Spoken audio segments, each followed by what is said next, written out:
Bienvenue. Aujourd'hui, on va plonger dans un document assez waouh, exceptionnel. C'est un rapport d'incident interne d'une boîte qui s'appelle Sueza Enterprise. Et rien que le titre, l'heure irrécupérable, ça donne le ton.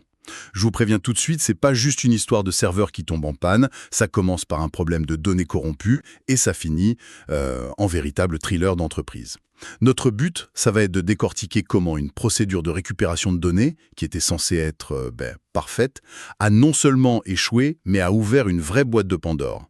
Et au cœur de toute cette affaire, il y a une femme, Elena Costa, une experte en base de données. Oui, Elena Costa, c'est vraiment le personnage clé de ce rapport. On la décrit comme une DBS senior, une administratrice de base de données, mais surtout, et j'aime beaucoup la formule, comme une zélote de l'hygiène des sauvegardes. Ah oui, ça en dit long. Un peu parano, on imagine bien le genre. La personne qui teste les restaurations le dimanche matin, juste comme ça. C'est tout à fait ça. Mais elle ne se voit pas comme parano. Elle se voit comme préparée. Et pour cause, elle a bâti une véritable forteresse autour de la base de données la plus critique de l'entreprise, la base financière, qui s'appelle Ledger Prod. D'accord. Et son système, c'est ce qu'on appelle l'archivage continu. Alors, pour nous qui ne sommes pas forcément des experts, l'archivage continu, qu'est-ce que ça veut dire exactement? C'est juste faire des sauvegardes plus souvent? C'est beaucoup plus malin que ça. Imagine que chaque modification dans la base, c'est un coup de pinceau sur une toile. Une sauvegarde normale, c'est une photo de la toile à la fin de la journée. L'archivage continu, c'est comme si on avait un film de l'artiste qui peint coup de pinceau par coup de pinceau. Ah, je vois. Et ça permet de revenir non pas à la photo de minuit, mais à l'instant précis juste avant le coup de pinceau qui a tout gâché. C'est ça la récupération à un point précis dans le temps, le fameux PITR. Chaque coup de pinceau est dans un journal, un segment WAL qui est archivé et qui ne peut pas être modifié. En théorie, son système est infaillible. En théorie, je sens le drame qui se profile. Un système parfait face à une crise parfaitement imprévue. Et ça commence quand tout ça? Le 15 mars, à 2h17 du matin, le meilleur moment pour les catastrophes. Toujours. L'acteur principal de ce premier acte, c'est Mark, un ingénieur DevOps junior. Il doit juste exécuter un petit script de maintenance, un truc pour nettoyer une douzaine d'enregistrements de tests. En principe, une tâche de routine totalement inoffensive. Sauf que, évidemment, ça ne s'est pas passé comme prévu. Qu'est-ce qui a mal tourné? Une seule toute petite erreur dans son script, un détail technique, un préfixe de schéma qui manquait. Ça, combiné à des déclencheurs en cascade que, visiblement, personne ne maîtrisait, et là, l'effet domino a été dévastateur. Au lieu de toucher ces 12 petites lignes de test, le script s'est attaqué à 412 887 codes de transaction, des codes légitimes. Attendez, 412 000? Oui, et il les a tous remplacés par une valeur nulle. En gros, il a effacé une information critique pour presque un demi-million de transactions. C'est une catastrophe monumentale. J'imagine que toutes les lumières rouges se sont allumées, toutes les alarmes ont sonné. Et c'est là que ça devient vraiment effrayant. Rien. Aucune alarme. Le script s'est exécuté sans erreur, sans la moindre alerte. Pour le système, tout était normal. La corruption était silencieuse. Totalement silencieuse. Et pendant 6 jours, ces données corrompues, ces trous, se sont propagés partout. Dans les rapports financiers, dans les API. C'est devenu la nouvelle norme. La corruption était la vérité. 6 jours? Comment c'est possible que personne n'ait rien vu? Ce n'est pas un système qui a donné l'alerte, c'est un humain. Le directeur financier, le CFO, il appelle, complètement paniqué. Le rapport le cite, il dit « Le rapport trimestriel est incompréhensible. Des transactions disparaissent, des totaux, c'est le chaos. » Et c'est là qu'on appelle Elena à la rescousse. D'accord, donc Elena arrive en mode pompier. J'imagine qu'avec son système ultra préparé, elle est, stressée, mais quand même confiante. C'est le scénario pour lequel elle s'entraîne depuis des années. Exactement. Pour elle, c'est un cas d'école. Son plan est simple, élégant. Elle va utiliser son fameux PTITR pour remonter le temps.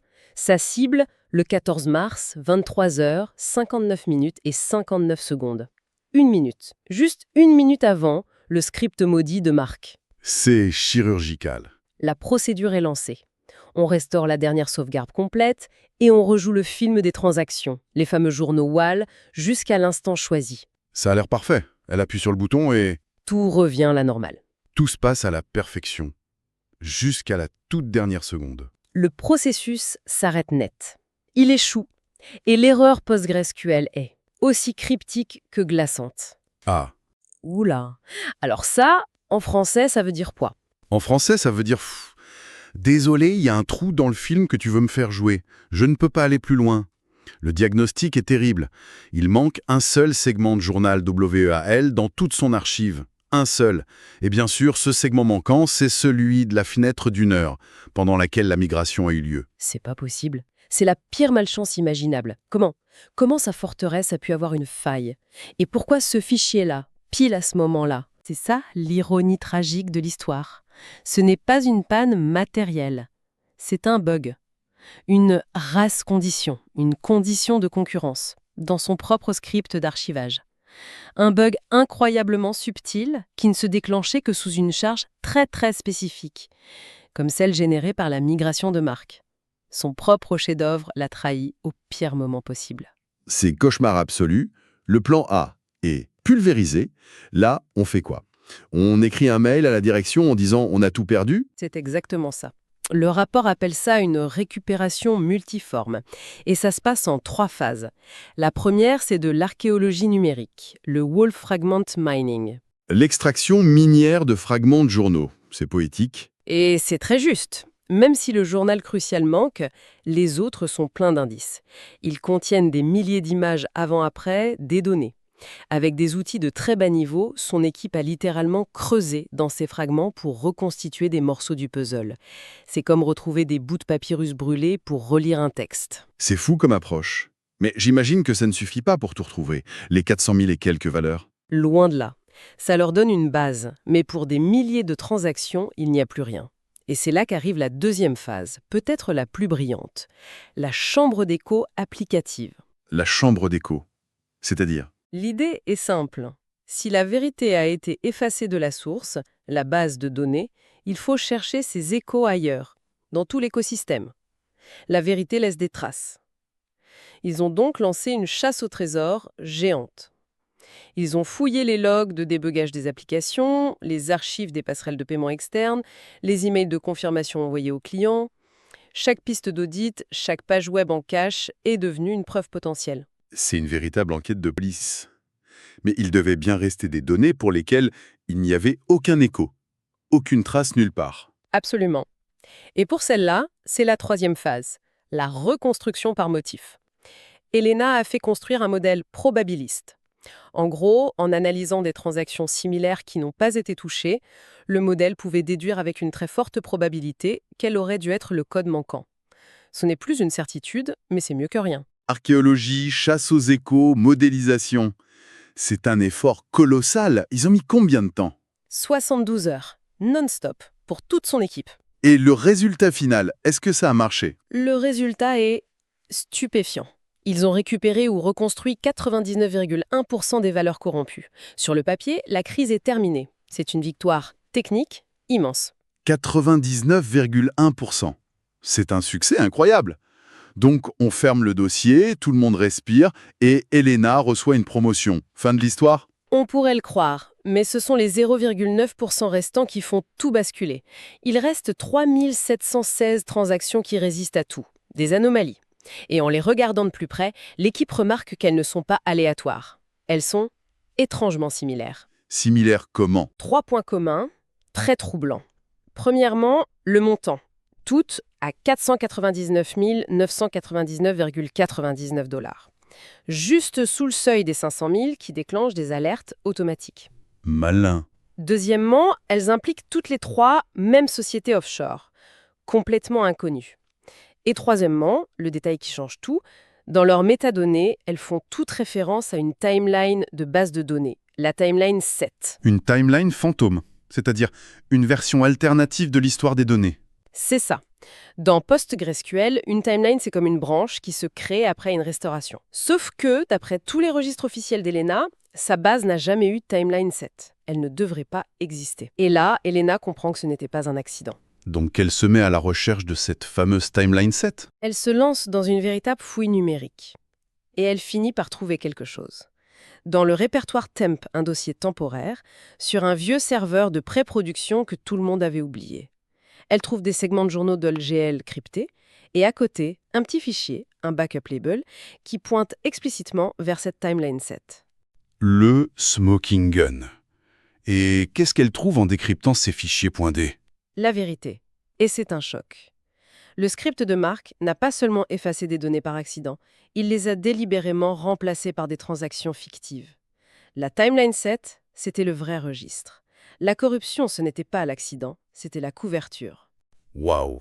Le script de Mark était un camouflage. L'erreur était une mise en scène. Pour cacher une fraude, c'est vertigineux. Et alors, qu'elle commence à peine à réaliser ça, il se passe quelque chose d'encore plus fou, digne d'un film. Un message apparaît sur son écran. Pas un mail, pas un chat.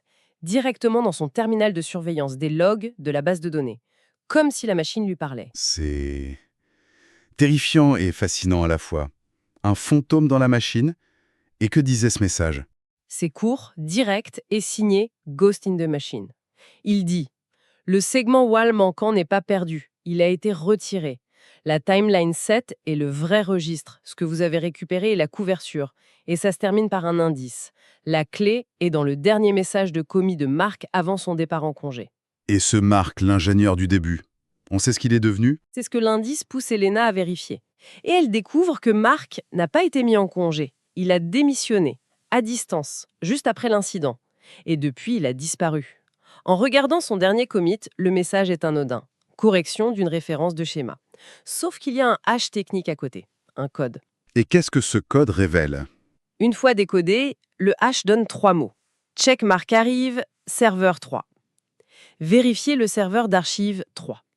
Un serveur qui, je suppose, n'est plus censé exister. Exactement. Officiellement, il a été déclassé il y a des mois. Il n'est sur aucun inventaire. Par pure intuition, Elena ouvre un terminal et elle le ping. Elle essaye de voir s'il répond sur le réseau. Et contre toute attente, le serveur répond. Il est en ligne, caché. La situation est complètement folle. Pour toute l'entreprise, Elena est l'héroïne qui a résolu la crise. Mais elle sait qu'elle a restauré un mensonge. Une version qui cache une fraude massive. Elle est seule avec ça. C'est exactement ça. Elle est au point de non-retour. Et c'est là que le rapport décrit la scène finale qui fait froid dans le dos. Alors qu'elle est seule dans son bureau, tard le soir, son écran s'actualise, toute seule. Un nouveau segment de log WAL est en train de s'écrire en direct sur son propre ordinateur. Et l'entête du fichier est claire, c'est un segment de la timeline set. On est en train de lui envoyer les preuves en direct. C'est encore plus pervers. Elle ouvre le fichier. La première ligne de transaction lisible, ce n'est pas une transaction financière. C'est une ligne de log. Elle dit « Begin transaction, Elena access log ». Attendez, ils ne lui montrent pas la fraude. Ils sont en train d'enregistrer ses propres actions dans leur registre secret. Précisément. Le message est on ne peut plus clair. Il ne se cache plus. Il l'observe. Chaque commande qu'elle tape, chaque fichier qu'elle ouvre est maintenant consigné dans leur timeline. Elle n'est plus une enquêtrice. Elle fait partie des données. Elle est la cible. C'est absolument terrifiant. On est passé d'un incident technique à une fraude financière et maintenant à une menace personnelle directe. Le dilemme pour Elena est impossible. Total. Elle a la vérité, mais elle a officiellement fourni une version corrigée, mais fausse à sa direction, qui s'est félicitée de la résolution de la crise. Si elle parle, elle avoue avoir menti. Si elle se tait, elle est complice et reste sous leur surveillance. Sa propre compétence l'a menée droit dans ce piège. Et le rapport se termine sur une question en suspens qui résonne terriblement. Finalement, Elena a-t-elle simplement reconstruit des données ou a-t-elle accidentellement assemblé les preuves d'un crime en se mettant elle-même au centre de la piste d'audit, comme la coupable parfaite? Et la question qui en découle, et que le rapport ne résout évidemment pas, c'est de savoir qui est ce fantôme. Qui lui envoie ces enregistrements sur son poste? Quelqu'un qui cherche à la piéger? Ou quelqu'un, peut-être Mark, qui essaye désespérément de l'avertir,